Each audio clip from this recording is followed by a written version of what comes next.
Hello everybody, my name is Trollmaker and this is Wargame Red Dragon. We are looking at the beta and we're looking at the units list. So right now we're looking at Sweden, and Sweden of course like everybody else has a brand new infantry. These ones are called the Belfast Truck, which of all the infantry commands looks like the only one that looks like a real unit in the world.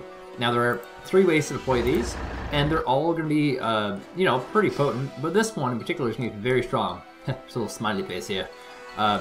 Actually, that's not smiley face. That's the Swedish flag. The crown is, of course, their currency. Basically, you want to load your, infantry command into your helicopter, drop him in a zone.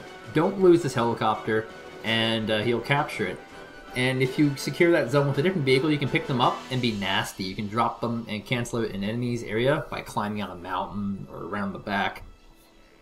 They're very nasty. I look forward to these in the game. They're great.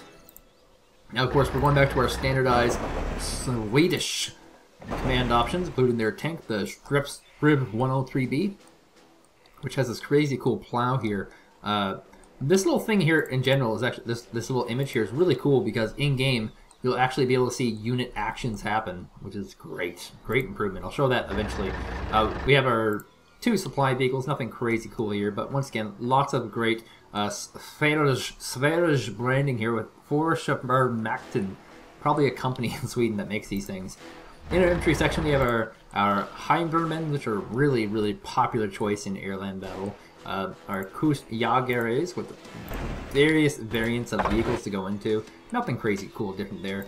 Our LVP group, which are, your anti-tank option with lots of variants and vehicles. Here's the 1990 version, which means that if you're making a Cat C deck, which will be pre-1980, you'll grab these units. If you're making a Cat B unit or a Cat A, you'll grab these units. And the difference is these guys are going to be allowed to go in the water. These guys are not, just in terms of deployment. We have our Panzerskite. I swear to God, people of Sweden hate me. And these guys have three options, all going to be ground-based. And we also have another AT squad here. So very heavy on the AT squad. This is, 1, 2, 3, 4, 5. Well, yeah, 4 AT squads here from the Swedes. So keep in mind that this squad will not be independent. It'll be part of the Scandinavian squad. So it'll be linking up with all the units from Denmark and Norway. So that's something to think about if you realize these are small groups. So we have the Recon 1A, which is, it's an artillery unit. It's got an anti-infantry round. Not going to be able to defend itself pretty well, but it does have a pretty solid range, 24,500 yards, covering most of the map. This is an anti-infantry vehicle that has anti-air capabilities. It's not the strongest anti-air vehicle, but it can tower down infantry pretty damn easily. The V40 is a much stronger version of that. Definitely has a lot more anti-air capabilities than the other, and just as good with ground, of course. Now we have the LV-RDV 701, which is an anti-tank weapon with some anti-infantry as well. And it's just a neat little thing, but it's got a rocket on top and a little gun up front. Our IHawk is really the only AAA anti-air unit here for the Swedes, and it's one that will be shared amongst all the Scandinavians. They'll all have this exact same unit. There's not much to it. As far as tanks go, they have some pretty standard ones. These Struve variants have all appeared in Wargame Airland Battle, so nothing new there, just a small collection of tanks. Our Fallskärnjägares. They have two ways of getting in. These are your recon units, of course. You can get them in helicopter or by ground. Now, most people actually choose ground because you guys want these guys walking on the ground and sneaking around. But there will be some that'll choose helicopter for some, speed advantages. There is the good old-fashioned Swedish Recon Vehicle, the HKP-6A. And we can also see there's a few ground approaches. This one is a gunless Recon, 30 points, has exceptional everything except for stealth. It has only medium, which is still very high for this game. The EPBV-3022 is brand new. It's got, this really nice auto cannon on it so it can deal with infantry, and it's a recon. So we might see these come play. They're very niche, though. We'll have to see how big infantry play a role in this game. Moving on to our vehicle section, we have the IKV-103, which is once again one of these little NATO anti-vehicle weapons. We probably won't see this ever. IKV-91 is a full-on tank in the vehicle section, which is good. It's in here because it's used for dealing with infantry and light vehicles as well. Here's another, it's got an auto cannon, which is always good, and it's used for basically infantry. It can also do some light armor damage, which is good. We have another, this is the Blufors, which is, a really powerful autocannon, and a lot of Cult of the Autocannon people love the Blufors. And so if there are any Cult of the Autocannon people out there, this will be your main guy, the Strift 9040.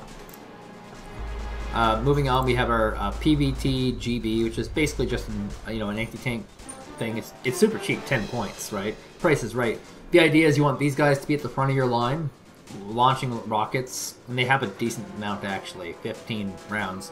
It's kind of crazy. And then you want your more powerful guys, in the back. And you're gonna see a couple of variants of the same vehicle, and then whoa! And there's your powerful guy, Ito rocket. Stick him in the back. He'll do the damage. And here's some empty vehicles, and of course our twin MMGs, purely anti-infantry. Maybe you can stick some people in there, make it worth our while. 3 helicopters for the Swedes, HKP-3C, we've seen it. The HKP-4, which is pretty damn new to me. Maybe it's in airland battle. I didn't see a lot of Swedish play, I'll be honest. And then we have this thing, the PV HKP-9A, which is great. It's an anti-tank helicopter. Gives her excellent niche that the Swedes desperately need. In the air, we have our Viggens, which is in airland battle, and our other Viggens, which is, also in airland battle. We have our 3 variants of Draken, which are, also in airland battle, and another Viggen. I feel like this one's new somehow. I don't know. Maybe I'm wrong. It looks pretty new. Actually, never mind. This is an old one. My bad. Yeah, this is totally not new. But we have the SK-60B, which is, a very small ship with really big rockets used for knocking out tanks. Could see it, probably not. I saw one game all year. I casted 120 games so far to this point that I'm talking right now, and I never saw that. I saw that unit once. Moving on to our C, the Swedes are once again going to be kind of shafted here. Lots of infantry, lots of vehicles, and no ships. The idea here is simply this. These are 6 extra slots that you can put in the Marine to fatten out any of these other categories. They can be deployed on the ocean front, and they can be, they can go over oceans and lakes and stuff like that. So they do have their uses, but this is not a nation with a giant fleet, and we shouldn't expect it to be. It's a minor. It's supposed to be playing a ground-based war. So next up will be the finale of the Scandinavias, and that will be Norway. So stay tuned, guys.